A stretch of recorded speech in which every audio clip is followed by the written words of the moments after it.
जय श्री कृष्णा दोस्तों, आपके अपने अमृत साधना भक्ति चैनल पर आप सबका स्वागत है। दोस्तों, आज के इस वीडियो में हम अहोई अष्टमी पर जो अमृत सिद्ध योग बन रहा है उसके बारे में जानेंगे। साथ ही किस दिन आपको व्रत रखना है, कैसे संकल्प लेना है, किस तरह से पूजा विधि रहेगी, इस सब के बारे में जानकारी आप लोगों के साथ शेयर करेंगे। दोस्तों, अहोई अष्टमी के दिन अहोई माता यानी भगवती माता की पूजा की जाती है। इस दिन महिलाएं व्रत रखकर अपने संतान की रक्षा और दीर्घायु के लिए, उसके जीवन की सफलता के लिए प्रार्थना करती हैं।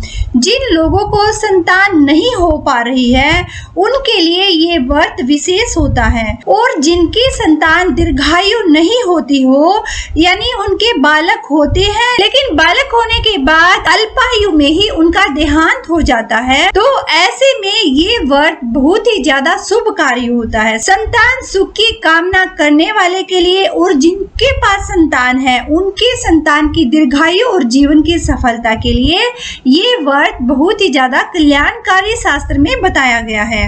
दोस्तों, अहोई अष्टमी की पहले हम डेट और टाइम को जानेंगे। हर साल ये त्योहार कार्तिक मास में कृष्ण पक्ष की अष्टमी तिथि को मनाया जाता है, और ये व्रत भी करवा चौथ के व्रत की तरह ही बड़ा कठिन माना जाता है। अहोई अष्टमी व्रत में माताएं अपने संतान की लंबी उम्र के लिए निर्जला व्रत रखती हैं, और रात्रि में तारों को जल अर्पित करने के बाद, उनको अर्घ्य देने के बाद ही इस व्रत को माताएं खोलती हैं। अष्टमी तिथि को अहोई माता की पूजा की जाती है। इस बार जो अहोई अष्टमी का व्रत है वो 28 अक्टूबर 2021 दिन गुरुवार को रखा जाएगा। और आइए अब जान लेते हैं दोस्तों, इस व्रत का इतना महत्व क्यों होता है। अहोई अष्टमी व्रत के साथ ही इस दिन भगवान शिव और माता पार्वती की पूजा भी की जाती है। अहोई अष्टमी का व्रत संतान की दीर्घायु के लिए रखा जाता है, और मान्यता ये भी है कि इस दिन व्रत रखने से अहोई माता प्रसन्न होती हैं और संतान प्राप्ति का आशीर्वाद प्रदान करती है। जिनकी संतान दीर्घायु नहीं होती है या फिर गर्भ में ही मृत्यु को प्राप्त हो जाती है, जिनके मिसकैरेज हो जाते हैं, उन महिलाओं के लिए भी अहोई अष्टमी का व्रत काफी शुभ माना जाता है।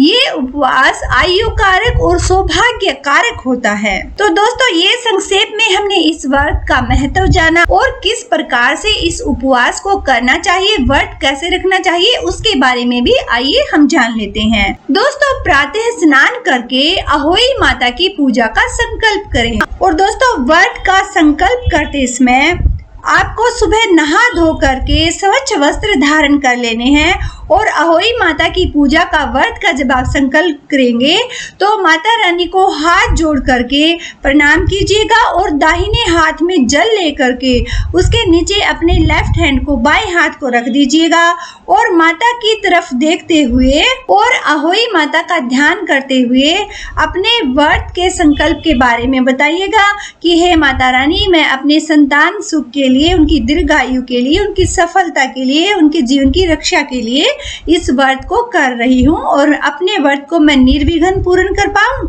आप आशीर्वाद दीजिएगा और मुझ पर अपनी कृपा और प्रसन्नता बनाए रखिएगा। इस मनोकामना के साथ अपने व्रत के संकल्प को कीजिएगा, और जो हाथ में जल आपने लिया है उस जल को भूमि पर छोड़ करके भूमि को आप प्रणाम कर लीजिएगा। इस तरह से संकल्प करने के बाद फिर आपको अहोई माता की जो पूजा है वो करनी है। अहोई माता की आकृति गेरू या लाल रंग से दीवार पर बनाएं, और आजकल तो अहोई माता के कैलेंडर मार्केट में आपको मिलेंगे। अहोई माता का कैलेंडर भी आप लगा सकते हैं। सूर्यास्त के बाद तारे निकलने पर पूजन प्रारंभ करना है आपको, और पूजा की सामग्री में एक चांदी या सफेद धातु की अहोई, चांदी की मोती की माला, जल से भरा हुआ कलश, दूध, भात, हलवा और पुष्प, दीप आदि ये सब आप रख लीजिएगा। पहले अहोई माता की रोली, पुष्प, दीप से पूजा आपको करनी है, और उन्हें दूध भात अर्पित कीजिएगा। फिर हाथ में गेहूं के 7 दाने और कुछ दक्षिणा जिसे बायना भी कहते हैं वो आप रख दीजिएगा और 7 दाने गेहूं के लेकर के अहोई की कथा आपको सुननी है। और दोस्तों कथा करने के बाद माला को आप गले में पहन लीजिएगा और जो बायना है इसे आपकी जो सासू माँ है उनको दे करके उनसे आशीर्वाद आप लीजिएगा। अगर सासू माँ आपकी नहीं है तो घर में कोई भी बड़ा है या आपके आसपास में जो भी पंडिताइन है उसको आप ये बायना देकर उनसे आशीर्वाद ले सकते हैं और फिर तारों को अर्घ्य देकर भोजन ग्रहण कीजिएगा। दोस्तों शास्त्रोक्त विधि से बड़े ही सिंपल तरीके से ये उपवास की विधि बताई गई है। दोस्तों अब माता को भोग आपको क्या लगाना चाहिए उसके बारे में हम बात कर लेते हैं। देखिए संतान का सुख पाने के लिए इस दिन अहोई माता और शिव जी भगवान को दूध भात का भोग लगवाना चाहिए और चावल की खीर या हलवा बनाकर भी आप माता का भोग लगा सकते हैं। और चांदी के 9 मोतिया लेकर लाल धागे में पिरोकर माला आपको बनानी है। अहोई माता को इस माला को अर्पित कीजिएगा और संतान की दीर्घायु के लिए, संतान की प्राप्ति के लिए, संतान की सफलता के लिए आप माता रानी से प्रार्थना कीजिएगा। और पूजा करने के बाद अपने बालकों को, अपनी संतान को माता का प्रसाद आप जरूर दीजिएगा।